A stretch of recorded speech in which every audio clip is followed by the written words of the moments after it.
Sir ನಮಸ್ತೆ. ನಮಸ್ತೆ sir. ಹೇಗಿದ್ದೀರಾ ಸರ್? ಸೂಪರ್ ಸರ್, ನೀವು ಹೇಗಿದ್ದೀರಾ? ನಾನು ಚೆನ್ನಾಗಿದ್ದೀನಿ. ಮತ್ತೆ ಸುಮಾರು ದಿನ ಆದ್ಮೇಲೆ ಸಿಕ್ತು. ಇತ್ತಿತ್ಲಾಗ ನಾನು ಸಿನಿಮಾದವ್ರಿಗೆ ಸಿಗೋಕ್ಕಿಂತ ಪ್ರೆಸ್ ಯೂಟ್ಯೂಬರಿಗೆ ಸಿಗೋದೇ ಜಾಸ್ತಿ ಆಗ್ಬಿಟ್ಟಿದೆ. ಯಾಕಂದರೆ ಒಂದು ಟಗರು ಪಲ್ಯ ಆದಮೇಲೆ ಒಂದಿಷ್ಟು ಮೂವಿ ಮಾಡಿಬಿಟ್ಟಿದೆ. ಅವೆಲ್ಲ ಇವಾಗ ರಿಲೀಸಿಗೆ ಬಂದಿದ್ದಾವೆ.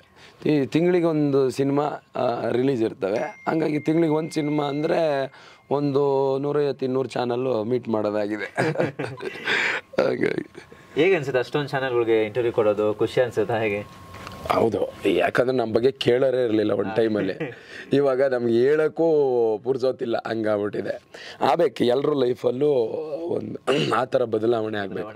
ಅಂದರೆ ಇದು ಸಿನಿಮಾ ಇಂಡಸ್ಟ್ರಿ ಅಂತಲೇ ಅಲ್ಲ, ಎಲ್ಲರೂ ಸಿನಿಮಾ ಇಂಡಸ್ಟ್ರಿ ಬಂದ್ರೂ ಆಗಲ್ಲ. ಅದು ಎಲ್ಲ ಅವ್ರವ್ರ ಕ್ಷೇತ್ರದಲ್ಲಿ ಆ ಥರ ಬೆಳವಣಿಗೆ ಆದ್ರೇ ಚೆನ್ನಾಗಿರುತ್ತೆ. ವಿಶೇಷವಾಗಿ ಲಂಗೋಟಿ ಮ್ಯಾನ್, ಎಸ್, ಆ ಚಿತ್ರದ ಬಗ್ಗೆ ಮಾತಾಡೋದಾದ್ರೆ, ಸೊ ನಿಮ್ಗೆ ಏನೆಲ್ಲ ನೆನಪಾಗುತ್ತೆ ನಿಮ್ಮ ಊರಲ್ಲಿರುವಾಗ? ಸೊ ನೀವೆಲ್ಲ ಲಂಗೋಟಿ ಹಾಕೊಂಡು ಆ ಥರ ಓಡಾಡಿದ್ದೀಯಾ? ಇಲ್ಲ ಇಲ್ಲ, ಲಂಗೋಟಿ ನಾವು ಆ್ಯಕ್ಚುಲಿ ಅಂಡರ್ವೇರೇ ಬಳಸ್ತಾ ಇರಲಿಲ್ಲ SLCಗೆ ಹೋಗೋ ತನಕ. ಇನ್ನು ಲಂಗೋಟಿಯಲ್ಲಿ ಬಳಸೋದು. ಬಟ್ ಏನಂದರೆ ಲಂಗೋಟಿ ನಮ್ಮ ಮನೇಲಿ ನಮ್ಮ ತಾತ ಇದ್ದರು, ಅವರು ಕೊನೆ ಸಾಯೋ ಗಂಟನೂ ಅವ್ರು ಲಂಗೋಟಿನೇ ಬಳಸಿರೋದು. ಸೊ ಅದೇ ಲಂಗೋಟಿ ವೆರಿ ಕಂಫರ್ಟಬಲ್, ವೆರಿ ಹೆಲ್ದಿ, ಆಮೇಲೆ ಚೀಪು. ಲಂಗೋಟಿ ಒಳ್ಳೆಯದು, ಲಂಗೋಟಿ ಬಲು ಒಳ್ಳೇದಣ್ಣ. ನಮ್ಮ ತಾತ ಎಲ್ಲ ಬಳಸೋರು. ನನಗೆ ನಮಗೆಲ್ಲ ಅಂಡರ್ವೇರ್ ಹಾಕ್ತಾರೆ, ನಮ್ಮ ತಾತ ಯಾಕೆ ಖರ್ಚು ಕಟ್ಕೋತಾರೆ ಗೊತ್ತೇ ಆಗಿ ಕೊನೆ ತನಕನೂ ಅದರದ್ದು ಸೀಕ್ರೆಟ್ ಗೊತ್ತೇ ಆಗಿಲ್ಲ. ಬಟ್ ಸಿನಿಮಾ ಮಾಡಿದಾಗ ಡೈರೆಕ್ಟ್ರು ಮೇಡಮ್ ಅದ್ರದ್ದು ಒಂದಿಷ್ಟು ಸೀಕ್ರೆಟ್ ಹೇಳಿದರು. ಲಂಗೋಟಿ ಎಷ್ಟು ಒಳ್ಳೆಯದು, ಯಾಕೆ ಒಳ್ಳೆಯದು, ಮೋಸ್ಟ್ಲಿ ಸಿನಿಮಾ ನೋಡಿದಾಗ ಅನಿಸುತ್ತೆ. ಸೊ ಈ ಬಟ್ಟೆಯಿಂದ ಏನೇನೆಲ್ಲ ನಮಗೆ ಮೇಡಮ್ ಅದು ಬಟ್ಟೆ ಹೇಳ್ಬೋದಲ್ಲ? ಬೇಡಲ್ಲ. ಸೊ ಅಂದರೆ ಬಟ್ಟೆದು ಒಂದಿಷ್ಟು ವಿಷಯಗಳಿದ್ದಾವೆ. ನಾವೆಲ್ಲರೂ ಓಡಾಡೋದು ಹೊಟ್ಟೆಗೆ ಊಟ ಇಲ್ಲ ಅಂದರೂ ಗೊತ್ತಾಗಲ್ಲ. ಒಳ್ಳೆ ಬಟ್ಟೆ ಹಾಕಿಲ್ಲ ಅಂದರೆ ಬಟ್ಟೆ ಒಂದು ಚೆನ್ನಾಗಿ ಬಿಟ್ಬಿಟ್ರೆ ಸಾಕು. ಅವನಜ್ಜಿ ದಿನಕ್ಕೆ 100 ರೂಪಾಯಿ ದುಡಿದೇ ಇದ್ರೂ ಪರವಾಗಿಲ್ಲ, ಒಳ್ಳೇದೊಂದು ಬಟ್ಟೆ ಒಳ್ಳೇದೊಂದು ಶೂ ಹಾಕೊಂಡ್ಬಿಟ್ರೆ ಅವನಿಗೆ ಯಾರು ಬೇಕಾದ್ರೂ ಬೀಳ್ತಾರೆ. ಹಾಗೆ ಇವತ್ತು ನಡೀತಾ ಇರೋದೇ ಬಟ್ಟೆ ಟ್ರೆಂಡು. ಓಕೆ, ಹಾಗಾದ್ರೆ ನಿಮ್ಮೇಲೆ ಎಷ್ಟು ಜನ ಬಿದ್ದಿದ್ದಾರೆ ಅಂತ? ನಾನು ಆ ಥರ ಎಲ್ಲ ಶೋಕಿ ಮಾಡಲ್ಲ, ಹಿಂಗೆ ನಾರ್ಮಲ್ ಹಿಂಗೆ ಬರ್ತೀನಿ. ಹಿಂಗೆ ನನಗೆ ಬಟ್ಟೆ ಇಂಟ್ರೆಸ್ಟ್ ಇದೆ, ತುಂಬ ಇಂಟ್ರೆಸ್ಟ್ ಇದೆ. ಬಟ್ ಅದನ್ನು ಸೆಲೆಕ್ಷನ್ ಮಾಡೋಕ್ಕೆ ಬರಲ್ಲ. ಈ ಪ್ಯಾಂಟಿಗೆ ಈ ಶರ್ಟ್ ಹಾಕಬೇಕು, ಈ ಪ್ಯಾಂಟು ಈ ಶರ್ಟ್ ಹಾಕಿದ್ರ ಮೇಲೆ ಇದಕ್ಕೆ ಈ ಶೂ ಹಾಕಬೇಕು, ಈ ಕಲರ್ ವಾಚ್ ಹಾಕಬೇಕು, ಇದೆಲ್ಲ ನಂಗೆ ಗೊತ್ತಿಲ್ಲ. ಮನೇಲಿ ಯಾವುದಿದಾವೋ ನಂಗೆ ಯಾವ್ದು ಇಷ್ಟ ಆಯ್ತದೋ, ಈಗ ಬ್ಲ್ಯಾಕ್ ಆ್ಯಂಡ್ ವೈಟ್ ಕಾಂಬಿನೇಷನ್ ಅಲ್ವಾ, ನಂಗೆ ಇವತ್ತು ಬ್ಲೂ ಪ್ಯಾಂಟ್ ಹಾಕಬೇಕು, ರೆಡ್ ಶರ್ಟ್ ಹಾಕಬೇಕು, ಒಂದು ಗ್ರೀನ್ ಕಲರ್ ಶೂ ಹಾಕಬೇಕು ಅಂದ್ರೆ ನಾನು ಅದು ಹಾಕ್ಕೊಂಡು ಹೋಗ್ತೀನಿ. ನನ್ನ ಖುಷಿಗಷ್ಟೇ. ನನಗೆ ಬೇರೆಯವ್ರು ನೋಡ್ತಾರೆ ಅಥವಾ ಬೇರೆಯವ್ರು ನೋಡಿ ಅದನ್ನೇನೋ ಇದು ಮಾಡಬೇಕು ಅಂತಲ್ಲ. ಒಂದು ಟೈಮ್ ನಾವು ಅನ್ಕೊತಿದ್ದೆ, ನಮ್ಮ ಮನೇಲಿ ವರ್ಷಕ್ಕೊಂದ್ಸತಿ ಬಟ್ಟೆ ಕೊಡ್ಸೋರು ನಮ್ಮಮ್ಮ. ಪಾಪ ಅದನ್ನು ಕೊಡ್ಸೋಕ್ಕೆ ದೊಡ್ಡ ಕಷ್ಟ ಇತ್ತು ಬಿಡಿ. ನಮ್ಮ ತಾಯಿಗೆ ಒಂದು 10 ರೂಪಾಯಿ ಸಂಬಳ, ಅದರಲ್ಲಿ ಸಂಸಾರ ನಡೆಸ್ಬೇಕಿತ್ತು, ನಮ್ಮಂಥ ಘಟಾನುಘಟಿ ಮಗನೂ ಸಾಕಬೇಕಿತ್ತು. ಸೊ ಅವಳು ವರ್ಷಕ್ಕೊಂದ್ಸರಿ ಬಟ್ಟೆ ಅಂಗಡಿ ಕರ್ಕೊಂಡೋಗಿ ಬಟ್ಟೆ ಕೊಡಿಸೋಳು. ಆ ವರ್ಷಕ್ಕೆ ಒಂದು ದಿನ ಕೊಡಿಸೋ ಬಟ್ಟೆಗೆ ನಾನು ವರ್ಷ ಇಡೀ ಕಾಯ್ತಾಯಿದ್ವಿ. ಸಾಮಾನ್ಯ ಬುಧವಾರ ನಮಗೆ ಸ್ಕೂಲಲ್ಲಿ ಯೂನಿಫಾರ್ಮ್ ಇರಲಿಲ್ಲ, ಕಲರ್ ಶರ್ಟ್. ಯಾವ ಬುಧವಾರ ಬಂದರೂ ಅದೇ ಶರ್ಟ್ ನಮ್ಮದು. ನನ್ನ ಕಸಿನ್ ಒಂದಿಬ್ಬರಿದ್ರು, ನಮ್ಮ 3 ಜನದ ಎಕ್ಸ್ಚೇಂಜ್. ಈ ಬುಧವಾರ ನನ್ನ ಶರ್ಟ್ ಅವ್ನು ಹಾಕ್ಕೊಂಡೋಗಿ, ಅವ್ನ ಶರ್ಟ್ ನಾನು ಹಾಕ್ಕೊಂಡೋಗು. ಸೊ ಈ ಥರನೇ ಹಾಕ್ಕೊಂಡು ಹೋಗ್ತಾಯಿದ್ವಿ. ಇವತ್ತು ಇರೋ ಬಟ್ಟೆನ ಒಗೆಯೋಕ್ಕೆ ಟೈಮ್ ಇಲ್ಲ, ಅಷ್ಟು ಬಟ್ಟೆ ಇದ್ದಾವೆ. ಬಟ್ಟೆ ಎಲ್ರಿಗೂ ಇಂಪಾರ್ಟೆಂಟ್. ನನ್ನ ಬಟ್ಟೆದೇ ಒಂದು ದೊಡ್ಡ ಸ್ಟೋರಿಗಳಿದ್ದಾವೆ ನಮ್ಮ ಲೈಫಲ್ಲಿ. ಅಂದರೆ ಈ ಸಿನಿಮಾದ ಟೈಟಲ್ ಕೇಳಿದ್ರೆ ನಿಮ್ಗೆ ಏನು ಅನಿಸ್ತು ಮೊದಲ ಬಾರಿಗೆ ಅಂತ? ಲಂಗೋಟಿ ಮ್ಯಾನ್. ನಾರ್ಮಲಾಗಿ ನಗು ಬಂದಿದ್ದಿ, ಯಾವ ಹುಚ್ಚು ಡೈರೆಕ್ಟರ್ ಅಪ್ಪ, ಏನು ಆಗಿದೆ ಲಂಗೋಟಿ ಮ್ಯಾನ್. ಈಗ ಸ್ಪೈಡರ್ ಮ್ಯಾನು, ಆ ಮ್ಯಾನು, ಈ ಮ್ಯಾನು ಇದೆಲ್ಲ ಕೇಳಿದ್ದೀವಿ. ಇದು ಯಾವುದಪ್ಪ ಲಂಗೋಟಿ ಮ್ಯಾನು? ಇವರು ಏನೋ ಟೈಟ್ಲ್ ಇಕ್ಕಿದ್ದಾರೆ ಲಂಗೋಟಿ ಮ್ಯಾನ್ ಅಂತ. ಇದನ್ನು ಮಾಡೋ ಪುಣ್ಯಾತ್ಮ ಯಾರಪ್ಪ? ಲಂಗೋಟಿ ಹಾಕೊಂಡು ಯಾರಿಗೆ ಮಾಡೋಕ್ಕೆ ಅಂದರೆ ಎಲ್ಲೋ ಒಂದು ಸೀನು ಒಂದು ಇದ್ರೆ ಮಾಡ್ಬೋದು. ಇನ್ನು ಟೈಟ್ಲೇ ಲಂಗೋಟಿ ಮ್ಯಾನ್ ಅಂತ ಇದೆ. ಈಗ ಅವ್ನು ಲಂಗೋಟಿಲೇ ಇರಬೇಕಾ? ಯಾವ ಹೀರೋ ಯಾರಪ್ಪ? ಹೀರೋ ಹೆಂಗೆ ಬತ್ಕೊಂಡ ಅಂದರೆ ನನಗೆ ಫಸ್ಟ್ ಕಾಡಿರೋ ಪ್ರಶ್ನೆ. ಲಂಗೋಟಿ ಅನ್ನೋ ಒಂದು ಕಾನ್ಸೆಪ್ಟ್ ಇಟ್ಕೊಂಡು ನೀವು ಒಂದು ರೀಲ್ಸ್ ಮಾಡ್ಬೋದು, ಅಥವಾ ಒಂದು ಯಾವುದೋ ಒಂದು ಶಾರ್ಟ್ ಮೂವಿ ಮಾಡ್ಬೋದು. ಹೆಂಗೆ ಇದು ಈ ಲಂಗೋಟಿ ಇಕ್ಕೊಂಡು ಇಡೀ ಒಂದು 2.5 ಗಂಟೆ ಸಿನಿಮಾ ಮಾಡಬೇಕು? ಹೆಂಗೆ ಟೈಟ್ ಮಾಡ್ತಾರೆ ಇದನ್ನು ಅನ್ನೋ ಪ್ರಶ್ನೆ ಇತ್ತು. ಬಟ್ ಸಿನಿಮಾ ಮಾಡಿದಾಗ ಅಥವಾ ಸಿನಿಮಾ ಅದನ್ನು ನೋಡಿದಾಗ ನಿಜವಾಗ್ಲೂ ನಾನು ಅವರಿಗೆ ಟ್ರೈಲರ್ ನೋಡಿದ ತಕ್ಷಣ ನನಗೆ ಫುಲ್ ಖುಷಿ ಆಗೋಯ್ತು. ಮೇಡಮ್ ಸಾರಿ ನಾನು ಏನೋ ಅಂದ್ಕೊಂಬಿಟ್ಟಿದ್ದೆ, ಲೇಡಿ ಡೈರೆಕ್ಟ್ರು ಏನೋ ಮಾಡ್ತವ್ರೆ, ಆ ಶಾಟು ಈ ಶಾಟು, ಅಲ್ಲಿ ಆ ಕಲರಿಂಗು ಈ ಕಲರಿಂಗು ಆ ಲೈಟಿಂಗು ಎಲ್ಲ ಟೆಕ್ನಿಕಲಿ ಮಾತಾಡೋರು. ಇನ್ನು ನಮ್ಮ ಟೆಕ್ನಿಕಲಿ ಒಂದೂ ಅರ್ಥ ಆಗಲ್ಲ. ನಮ್ಮ ಡೈಲಾಗ್ ಕೊಟ್ರಾ ಅದನ್ನೇನೋ ಇಂಪ್ರೂವೈಸ್ ಮಾಡಿದ್ವಾ ಹೇಳ್ದ್ವಾ ಬಂದ್ವಾ, ನಮ್ಮ ತಲೆಯಲ್ಲಿ ಅಷ್ಟೇ ಇರೋದು, ಮತ್ತೆಲ್ಲ ಸಗಣಿನೇ ಇರೋದು. ಸೊ ಇವ್ರು ಏನೇನೋ ಈ ಬುದ್ಧಿವಂತರು, ಈ ಸೈಂಟಿಸ್ಟ್ ಜೊತೆ ಸಿನಿಮಾ ಮಾಡಿದ್ರೆ ಹೆಂಗಿರುತ್ತಾ, ನಮ್ಮ ಸಂಜು ಮ್ಯಾಮ್ ಜೊತೆ ಸಿನಿಮಾ ಮಾಡಿದಾಗಲೂ ಸ್ವಲ್ಪ ಹಂಗೆ ಇದು. ಆಮೇಲೆ ನಮ್ದು ಎಲ್ಲೋ ಒಂದು ದಿವಸ ಎಲ್ಲೋ ಅಲ್ಲೊಂದು ದಿವಸ ಇಲ್ಲೊಂದು ದಿವಸ ಎಲ್ಲೆಲ್ಲೆಲ್ಲೋ ಇರೋದಲ್ವ, ಫುಲ್ ಫ್ರೆಡ್ಜು ನಮಗೆ ಅರ್ಥನೂ ಆಯ್ತು ಏನು ಮಾಡ್ತಾರೆ ಇವರು, ಈ ಸಿನಿಮಾ ಫುಲ್ ಹುಳ ಬಿಟ್ಬಿಟ್ಟವ್ರಲ್ಲ ಅಂತ ನಮಗೆ. ಸೊ ಫೈನಲಿ ನೋಡಿದಾಗ ಅವರು ಆ್ಯಕ್ಚುಲಿ ಸಿನಿಮಾ ಅನ್ನೋ ಒಂದು ಏನೋ ಈ ಆರ್ಟಿಸ್ಟ್ ಅನ್ನೋ ಕೆಮಿಕಲ್ನೆಲ್ಲ ಇಟ್ಕೊಂಡು ಒಂದು ಒಳ್ಳೆ ಪ್ರಾಡಕ್ಟ್ ತೆಗ್ದಿದ್ದಾರೆ. ಸಿನಿಮಾ ಅನ್ನೋ ಲಂಗೋಟಿ ಮ್ಯಾನ್ ಅನ್ನೋ ಪ್ರಾಡಕ್ಟ್ನ ಕಂಡುಹಿಡ್ದಿದ್ದಾರೆ. ಆ್ಯಕ್ಚುಲಿ ಮ್ಯಾಮ್ಗೆ ನಾನು ಕಂಗ್ರ್ಯಾಚುಲೇಷನ್ಸ್ ಹೇಳ್ತೀನಿ. ಯಾಕಂದರೆ ನಾನು ಸುಮ್ಮನೆ ಈ ಸಿನಿಮಾ ಮಾಡಿದ್ದೀನಿ ಹೊಗಳಬೇಕು, ನನ್ನ ಇಂಟರ್ವ್ಯೂ ಕರೆದಿದ್ದೆ. ಅಕಸ್ಮಾತ್ ಸಿನಿಮಾ ಚೆನ್ನಾಗಿಲ್ಲ ಅಂದರೆ ನಾನು ಆ ಇಂಟರ್ವ್ಯೂಗೆ ಬರೋಲ್ಲ, ನನಗೆ ಗೊತ್ತಾಗಿರುತ್ತಲ್ವಾ. ಸಿನಿಮಾ ಬಿಡೋ ಅದು ಹೆಂಗಿದ್ರು ಹೊಡ್ಸ್ಕೊಂಡು ಹೋಯ್ತದೆ, ಇನ್ನೇನು ಅದಕ್ಕೆ ಹೋಗೋದು. ಸಿನಿಮಾ ಚೆನ್ನಾಗಿತ್ತು ಅಂದರೆ ಈ ನನಗೆ ಅಷ್ಟೇ ಈಗ ಆ್ಯಕ್ಚುಲಿ ನನ್ನ ವಾಯ್ಸ್ ನೋಡಿ ಫುಲ್ ಹೋಗ್ಬಿಟ್ಟಿದೆ. ಅಷ್ಟು ಒಂದು 4-5 ಡೇಸ್ ಆಯ್ತು ನಾನು ನಿದ್ದೆನೇ ಇಲ್ಲ. ಬಟ್ ಈ ಸಿನಿಮಾಕ್ಕೆ ನಾನು ಅವರಿಗೆ ಫೋನ್ ಮಾಡಿ ನಾನು ಬಂದೇ ಬರ್ತೀನಿ ಇಂಟರ್ವ್ಯೂಗೆ, ಇಷ್ಟು ಒಳ್ಳೆ ಸಿನಿಮಾಗೆ ಸಪೋರ್ಟ್ ಮಾಡಿಲ್ಲ ಅಂದರೆ ಮೋಸ್ಟ್ಲಿ ನಮಗೆ ನೆಕ್ಸ್ಟು ದೇವರೇ ಶಾಪ ಹಾಕ್ಬಿಡ್ತಾನೆ, ನಿನಗೆ ಇಷ್ಟು ಒಳ್ಳೆ ಆಫರ್ ಕೊಟ್ಟಿದ್ದೀವಿ ನೀನು ಸಪೋರ್ಟ್ ಮಾಡ್ತಾರೆ ಅಂದ್ರೆ ಮೇಲೆ ನಿಂಗೆ ಸಿನಿಮಾ ಸಿಗದೇ ಹೋಗಲಿ ಅಂತ. ಸೊ ಅದಕ್ಕೆ ನಾನು ಇಲ್ಲ ಬಂದು ಮಾಡೇ ಮಾಡ್ತೀನಿ. ನನಗೆ ತುಂಬ ಪರ್ಸ್ನಲಿ ನಂಗೆ ಈ ಸಿನಿಮಾ ತುಂಬ ಇಷ್ಟ ಆಗಿದೆ ಅದಕ್ಕೆ. ಸೊ ಜನರಲ್ ಆಗಿ ಫ್ರೆಂಡ್ಸ್ ಮಧ್ಯೆ ಡಿಸ್ಕಸ್ ನಡೆಯುತ್ತೆ, ಯಾವ ಸಿನಿಮಾ ಮಾಡ್ತಿದೆ ಏನು ಅಂತ ಈ ತರ ಲಂಗೋಟಿ ಮ್ಯಾನ್ ಮಾಡ್ತಿದ್ದೀನಿ ಅಂತ ಅಂದಾಗ ಫ್ರೆಂಡ್ಸ್ ಎಲ್ಲ ಯಾವ ರೀತಿ ರಿಯಾಕ್ಷನ್ ಇತ್ತು? ಯಾವುದೋ ಲಂಗೋಟಿ ಮ್ಯಾನ್ ಸಿನಿಮಾ, ಏನೋ ಹೆಸರು ಇದು, ಈ ಎಲ್ಲ ಲಂಗೋಟಿಲೇ ಇರ್ತೀರ ನೀವು, ಈ ಥರ 1000 ಪ್ರಶ್ನೆ. ಅಂದರೆ ಎಲ್ರಿಗೂ ಆಶ್ಚರ್ಯ. ಇವಾಗೆಲ್ಲ ಬರ್ತಾ ಇರೋ ಟೈಟ್ಲು ಹೆಂಗೆ ಕಾಂತಾರ, KGF, ಟೇರ, ಈ ಮಾಸು, ಈ ಥರ ಎಲ್ಲ ಇರುತ್ತೆ. ಯಾವುದೋ ಒಂದು ಕಿತ್ತೋಗಿರೋ ಸಿನಿಮಾ ಆದರೂ ಒಂದು ಮಾಸ್ ಹೆಸರಿಟ್ಟಿರ್ತಾರೆ. ಅವ್ರು ಯಾರು ಅಂತ ಗೊತ್ತಿಲ್ದಿರೋ, ಬಟ್ ಇವರು ಡೈರೆಕ್ಟ್ರು ಒಂದು ಸಿನಿಮಾ ಮಾಡಿದರು, ಅದು ಬಿಟ್ಟರೆ ಇದು ಸೆಕೆಂಡ್ ಸಿನಿಮಾ ಅಂತ. ಆಮೇಲೆ ಹೀರೋ ಹೊಸಬರು, ಆಲ್ ಓವರ್ ಹೀರೋ ಆರ್ಟಿಸ್ಟ್ ಎಲ್ಲ ಹೊಸಬರು ಅಲ್ವಾ, ಅವ್ರನ್ನ ಇಟ್ಕೊಂಡು ಹಿಂಗೊಂದು ಟೈಟಲ್ ಇಡೋದಿದೆಯಲ್ಲ, ಇದಕ್ಕೂ ಗುಂಡಿಗೆ ಬೇಕು. ಸೊ ಬಟ್ ಕಂಟೆಂಟ್ ಸ್ಟ್ರಾಂಗ್ ಇದ್ದಾಗ ಸೊ ಇದೆಲ್ಲ ನಿಂತುಬಿಡುತ್ತೆ, ಆರಾಮ್ಸೆ ನಿಂತುಬಿಡುತ್ತೆ. ಈ ಟ್ರೈಲರ್ ಬಿಡೋ ತನಕ ಎಲ್ರಿಗೂ ಒಂದು ಇತ್ತು, ಯಾವುದು ಇದು ಲಂಗೋಟಿ ಮ್ಯಾನ್, ಯಾವ್ದೆಲ್ಲ ಸಿನಿಮಾ ಬರ್ತವೆ ಈಗ ಗೊತ್ತಲ್ವಾ, ವರ್ಷಕ್ಕೆ 1000 ಸಿನಿಮಾ ಬರ್ತವೆ, ಅದರಲ್ಲಿ ಉಳಿಯೋ ಒಂದು 5-6 ಸಿನಿಮಾ, ಅದರಲ್ಲಿ ಇದು ಒಂದು ಅಂದ್ಕೊಂಡಿರ್ತಾರೆ. ಟ್ರೈಲರ್ ನೋಡಿದ್ರ ಮೇಲೆ ತುಂಬ ಜನ ನನಗೆ ಹೇಳಿರೋದು, ನಾನು ಅವ್ರಿಗೆ ಮೆಸೇಜ್ ಮಾಡಿದ್ದೆ ಡೈರೆಕ್ಟ್ರಿ, ನಾನು ಕಳಿಸಿರೋದು ಅಷ್ಟು ಸುಲಭಕ್ಕೆ ಯಾವ ಕಂಟೆಂಟು ಒಪ್ಕೊಳಲ್ಲ ಅಂಥವ್ರಿಗೆ ಕಳಿಸಿರೋದು. ಈಗ ನಾನು ಮಾಡಿದ್ದೀನಿ, ಮಗ ಸಖತ್ತಾಗಿತ್ತು ಕಣೋ, ಸೂಪರ್ ಆಗಿರೋದು ಅನ್ನೋರಿಗೆ ಕಳಿಸೋದೇ ಇಲ್ಲ ನಾನು. ಏನಪ್ಪ ಇದು ನನಗೆ ಅಷ್ಟು ಇಷ್ಟ ಆಗಿಲ್ಲ, ಹೌದಾ ಓಕೆ ಒಳ್ಳೇದಾಗಲಿ ಬಿಡು, ಈ ಥರದವರಿಗೆ ಕಳಿಸ್ತೀನಿ, ಕರೆಕ್ಟ್ ಕೊಡ್ತಾರೆ. ಅವ್ರಿಗೆ ನಮ್ಮ ಬಗ್ಗೆ ನಮ್ಮನ್ನು ಅಟ್ಟಕ್ಕೇರಿಸ್ಬೇಕು ಅನ್ನೋದು ಏನಿರಲ್ಲ. ಚೆನ್ನಾಗಿದೆ ಅಂತಾರೆ. ಅಂಥವ್ರೆ ಫೋನ್ ಮಾಡಿ ತುಂಬ ಚೆನ್ನಾಗಿದೆ ಕಣೋ, ಯಾರಿದು ಡೈರೆಕ್ಟ್ರು, ನಾನು ಲಂಗೋಟಿ ಮ್ಯಾನ್ ಅಂದಾಗ ಏನೋ ಇರುತ್ತೆ ಬಿಡು ಅಂದ್ರೆ ತುಂಬ ಚೆನ್ನಾಗಿ. ಅಂದರೆ ನಿಮ್ಮ ಟ್ರೈಲರ್ ಫುಲ್ ಹ್ಯೂಮರ್, ಒಂದು ಸಸ್ಪೆನ್ಸ್ ಎಲ್ಲ ಇದೆ ನೋಡಿ. ಇಡೀ ಸಿನಿಮಾ ಇದಕ್ಕಿಂತ ಭಯಂಕರವಾಗಿರುತ್ತೆ 100%. ಸೊ ನಾನು ಕೂಡ ಇದೇ ತರ ಈ ಪೋಸ್ಟರ್ ಹಾಟೋ ಹಾಕ್ದಾಗ ಯಾವ್ದಿದು ಲಂಗೋಟಿ ಮ್ಯಾನ್ ಅಂತ ಇಟ್ಕೊಂಡು ಇದು ಏನಿದು ಅನ್ಕೊಂಡು ಟ್ರೈಲರ್ ನೋಡ್ದೆ ಅನ್ಕೊಂಡೆ, ಇದು ಬೇರೆ ತರ ಒಂದು ಕಂಟೆಂಟ್ ಇದೆ ಅಂತ. ಹಾಗಾಗಿ ಮತ್ತೆ ನಿಮ್ಮ ಸಿನಿಮಾದ ಪಾತ್ರದ ಬಗ್ಗೆ ಮಾತಾಡೋದು, ಸೊ ಯಾವ ರೀತಿ ಇರುತ್ತೆ ನಿಮ್ಮ ಪಾತ್ರದ ಇದರಲ್ಲಿ? ಏನು ನಮ್ದು ಏನು ಸ್ಪೆಷಲ್ ಆಗಿ ಅಂದರೆ ನಾವು ಹಾಸ್ಯ ಮಾಡೋಕ್ಕಂತಲೇ ಹುಡ್ದವರು. ಸೊ ಹಾಸ್ಯ ಪಾತ್ರ ಇದೆ, ಟ್ರೈಲರಲ್ಲಿ ಇಲ್ಲ ಅಂತ ನಿಮ್ಗೊಂದು ಪ್ರಶ್ನೆ ಇದೆ ಅಲ್ವಾ.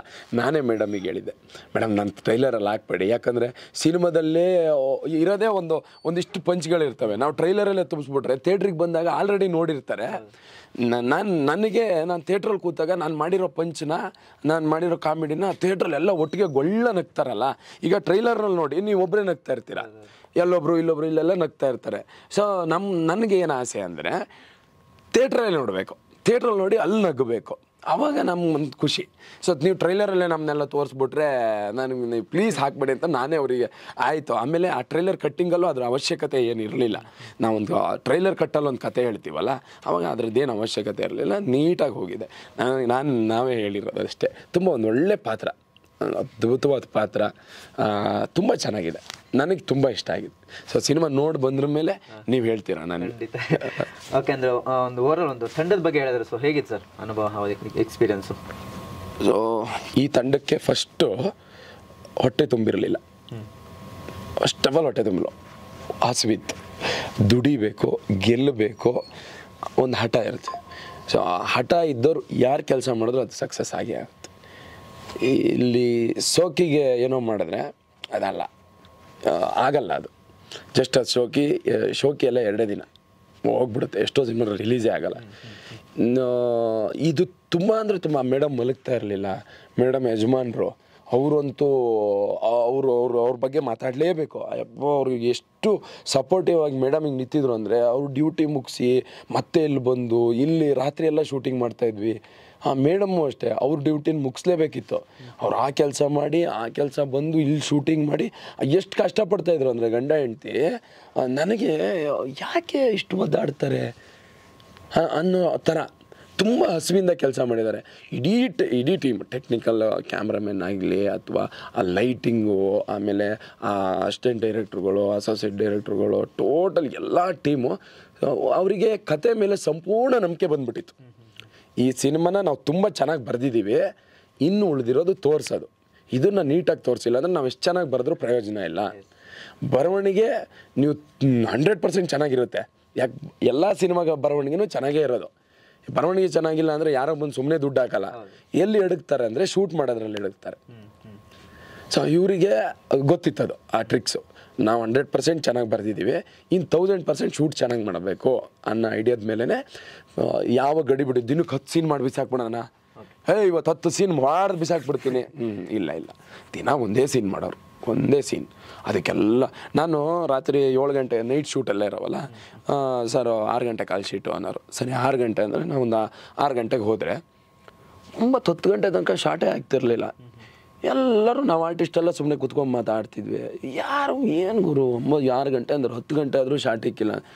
ಅಷ್ಟೋ ತನಕ ಲೈಟಿಂಗ್ ಮಾಡೋರು, ಸೆಟ್ಟು, ಆ ಲೈಟಿಂಗು ಅದನ್ನು ನೀಟಾಗಿ ಮಾಡಿ ಅಲ್ಲಿ ಹೋಗಿ ನಿಂತರೆ ನೀವು ಕ್ಯಾಮ್ರಾದಲ್ಲಿ ನೋಡೋದು ಬೇಡ, ಹೋಗಿ ನಿಂತ್ರೇ ಒಂದು ಒಳ್ಳೆ ಫೀಲ್ ಇರೋದು. ಏನು ಲೈಟಿಂಗ್ ಮಾಡಿದಾರೆ ಗುರು, ಇಲ್ಲಿ ನಾನು ಬಂದರೆ ಎಷ್ಟು ಚೆನ್ನಾಗಿರುತ್ತೆ. ಅಥವಾ ಹೀರೋ ನಡ್ಕೊಂಬರ್ತಾಯಿದ್ರಿ ಏನು ಸಖತ್ತಾಗಿ ಕಾಣಿಸುತ್ತೆ. ನೀವು ಆ ಸಾಂಗ್ ನೋಡಿರಬೇಕು, ಹೌದು, ಲಂಗೋಟಿ ಮೇನ್ ಸಾಂಗ್ ಅಲ್ಲ, ಅದು ಎಷ್ಟು ಚೆನ್ನಾಗಿ ಮಾಡಿದ್ದಾರೆ ನೋಡಿ. ಆಮೇಲೆ ನೀವು ಆ ಟ್ರೈಲರಲ್ಲೂ ಗೊತ್ತಾಗುತ್ತೆ ಆ ಲೈಟಿಂಗು. ಏನಂದರೆ ಅವನು ಹೀರೋ ಚಿಕ್ಕ ಮಗು ಇರ್ತಾ ಒಂಥರ ಒಂದು ಶೇಡ್ ಲೈಟಿಂಗ್ ಇದೆ, ಅದಾದ್ರ ಮೇಲೆ ಕಲರ್ಫುಲ್ ಲೈಟಿಂಗ್ ಇದೆ. ಅದನ್ನು ನನಗೆ ಆ ಸಿನಿಮಾದಲ್ಲಿ ಲೈಟಿಂಗ್ ತುಂಬ ಇಷ್ಟ. ಅಷ್ಟು ನೀಟಾಗಿ ಚೆನ್ನಾಗಿ ಪ್ರೆಸೆಂಟ್ ಮಾಡಿದ್ದಾರೆ. ಆ ಸಿನಿಮಾ ಟೀಮ್ ಎಕ್ಸಲೆಂಟ್ ವರ್ಕ್. ಆ ಹಸಿವು ಈ ಸಿನಿಮಾ ಹಿಟ್ಟಾದ್ರ ಮೇಲೂ ಇರಲಿ, 100 ಸಿನಿಮಾ ಹಿಟ್ಟಾದ್ರೂ ನನ್ನ ಪರ್ಸ್ನಲಿ ಈ ಟೀಮಿಗೆ ಕೇಳೋದು, ಆ ಸ್ಟ್ರಾಂಗಾಗಿ ಆ ಟೀಮ್ ಇನ್ನು ನಿಂತ್ಕೊಳ್ಳಿ. ಇನ್ನೂ ಇವರಿಂದ ತುಂಬ ಒಳ್ಳೊಳ್ಳೆ ಕಂಟೆಂಟ್ ಬರೋಕ್ಕಿದೆ. ತುಂಬ ಅವ್ರು ನಾನು ಮಾತಾಡುವಾಗ ಹೇಳಿದ್ರು, ಸಾರ್ ಇದೊಂದು ಮುಗಿಲಿ ಸರ್, ಇದೊಂದು ಆಗ್ಬಿಡ್ಲಿ, ಇನ್ನೂ ಬೇಜಾನ್ ಇದ್ರಕ್ಕಿಂತ ಒಳ್ಳೊಳ್ಳೆ ಕಂಟೆಂಟ್ಗಳಿದ್ದಾವೆ, ಅದನ್ನೆಲ್ಲ ತರಬೇಕು ಅಂದರೆ ಇದೊಂದು ನಮಗೆ ಗೆಲುವು ಬೇಕು. ಇದನ್ನು ಯಾವಾಗಲೂ ಹಾಗೆ ಸೋತಾಗ ಹಿಂದೆ ಇರೋ ಎಲ್ಲ ಕಥೆಗಳು ಸತ್ತೋಗ್ಬಿಡ್ತವೆ. ಒಂದು ಗೆಲ್ತು ಅಂದರೆ ನಮ್ಮ ಹತ್ರ ಇಲ್ಲದೆ ಇರೋ ಕಥೆಗಳೆಲ್ಲ ಹುಟ್ಕೊಂಡ್ಬಿಡ್ತವೆ. ಸೊ ಹೊಸಬರಿಗೆ ಗೆಲ್ಸಿ ಅಂತ ಬೇಡ್ಕೊತಾನೆ ಇರ್ತಾರೆ. ಅದು ಯಾಕೋ ಗೊತ್ತಿಲ್ಲ, ಇತ್ತಿದ್ಲಾಗ ತುಂಬ ಇದಾಗ್ಬಿಟ್ಟಿದೆ. ಹೊಸಬರಿಗೆ ತುಂಬ ಗೆಲ್ಲೋದು ತುಂಬ ಕಷ್ಟ. ಸಿನಿಮಾ ಚೆನ್ನಾಗಿರ್ತವೆ ಇತ್ತಿತ್ಲಾಗ, ತುಂಬ ಸಿನಿಮಾಗಳು, ಹೊಸ ಸಿನಿಮಾಗಳು, ಹೊಸ ಟೀಮ್ದು ನಾನು ನೋಡ್ತೀನಿ. ಎಕ್ಸಾಂಪಲ್ ಈ ಬ್ಲಿಂಕ್, ಅದಾದ್ರ ಮೇಲೆ ಇನ್ನೊಂದು ಯಾವುದೋ ಒಂದು ಶಾಕಾಹಾರಿ ಎಂಥ ಸಿನಿಮಾ ಅಲ್ವಾ. ನೀವು ಮನೇಲಿ ಅಮೆಝನ್ನು, ನೆಟ್ಫ್ಲಿಕ್ಸು ಇದರಲ್ಲೆಲ್ಲ ನೋಡ್ಬಿಟ್ಟು ಸಖತ್ತಾಗಿದೆ, ಇದನ್ನೇ ಥಿಯೇಟ್ರಿಗೆ ಹೋಗಿ ನೋಡ್ಬಿಟ್ಟಿದ್ರೆ ಡೈರೆಕ್ಟ್ರು ಇನ್ನೂ ಅದ್ಭುತವಾದ ಸಿನಿಮಾ ಮಾಡೋರು. ಹೌದು, ಅಮೆಝನ್ ನೆಟ್ಫ್ಲಿಕ್ಸು ಸೇಲ್ ಆಗಿದೆ ಬಿಡ್ರೋ, ದುಡ್ಡು ಬಂದಿದೆ, ಅದ್ರ ಕಷ್ಟ ಅವ್ರಿಗೆ ಗೊತ್ತು. Okay, Amazon, Netflix, television. Sir ಈಗ ಟೆಲಿವಿಷನ್ ಎಷ್ಟು ತಗೊಳ್ತಾರೆ ಸರ್? 4 ಪರ್ಟಿಕ್ಯುಲರಾಗಿ ಸಿನಿಮಾ ತೊಗೊಳಕ್ಕಿರೋ ಚಾನಲ್ಗಳು 4. ವರ್ಷಕ್ಕೆ 5 ಸಿನಿಮಾ ತೊಗೊತಾರೆ, 20 ಸಿನಿಮಾ ತೊಗೊತಾರೆ. ಇನ್ನು ಉಳಿದಿರೋ 250 ಸಿನಿಮಾ ಕತೆ ಏನು? ಎಲ್ಲವೂ ಟೆಲಿವಿಷನಿಗೆ ಬರಲ್ಲ. ಇವಾಗ ಕಾಂಪಿಟೇಷನ್ ತುಂಬ ಇದೆ. ಹಾಗಂತ ನಾವು ಮಾಡಿದ್ನೆಲ್ಲ ನೋಡಿ ಅಂತನೂ ಇಲ್ಲ. ಬಟ್ ನನ್ನ ಪ್ರಕಾರ ಈ ಬ್ಲಿಂಕ್ ಗೆಲ್ಬೋದಿತ್ತು, ಶಾಕಾರಿ, ಕೆರೆ ಬೇಟೆ, ನೋಡಿ ನಮ್ಮ ಟಗರು ಪಲ್ಯನ ಗೆಲ್ಸಿದ್ದಾರೆ, ಅದನ್ನು ನಾವು ಮೆಚ್ತೀವಿ. ಗೆಲ್ಸಿದ್ದಾರೆ. ಥಿಯೇಟ್ರಿಗೆ ಬಂದು ನೋಡಿದಾಗ ನಮಗೊಂದು ಶಕ್ತಿ. ಎಸ್ ಹೌದು. ನಾವು ನಾವು ನಾವು ಅದನ್ನೇ ಹೇಳಿದ್ನಲ್ಲ ಸರ್, ನಾನು ನಿದ್ದೆ ಮಾಡಿಲ್ಲ, ಮಲಗಿಲ್ಲ, ನನ್ನ ವಾಯ್ಸ್ ಹೋಗಿದೆ, ಎಲ್ಲ ಆಗಿದೆ. ಆದರೂ ಯಾಕೆ ಬರ್ತೀವಿ ಅಂದರೆ ನಮ್ಮ ಹುಟ್ಟು, ನಮ್ಮ ಬದುಕೆ ನಿಮ್ಮನ್ನು ರಂಜಿಸೋದು. ಹೌದು. ನನಗೆ ರೆಸ್ಟ್ ಯಾವತ್ತು ಬೇಕಾದರೂ ಸಿಗುತ್ತೆ, ಕೆಲಸ ಯಾವುದು ನನಗೆ ಅವಕಾಶ ಸಿಕ್ಕಿದೆ ನಿಮ್ಮನ್ನೆಲ್ಲ ಖುಷಿ ಪಡಿಸೋಕ್ಕೆ, ನಾವು ಬರ್ತೀವಿ ಖುಷಿ ಪಡಿಸೋಕ್ಕೆ. ನಮ್ಮನ್ನು ನೋಡಿ ಚಪ್ಪಾಳೆ ಹೊಡೀರಿ ಸಾಕು, ಇನ್ನೇನು ಕೇಳಲ್ಲ ಕಲಾವಿದರು ಅಲ್ವಾ? ಹೌದು, ನಿಜ, ಖಂಡಿತ. ಸಿನಿಮಾ ಸೆಪ್ಟೆಂಬರ್ 20ಕ್ಕೆ ಬಿಡುಗಡೆ ಆಗ್ತಿದೆ ಸರ್. ಸೊ ನೀವೆಷ್ಟು ನಿರೀಕ್ಷೆ ಇಟ್ಕೊಂಡಿದ್ದೀರಿ ಸಿನಿಮಾದ ಮೇಲೆ?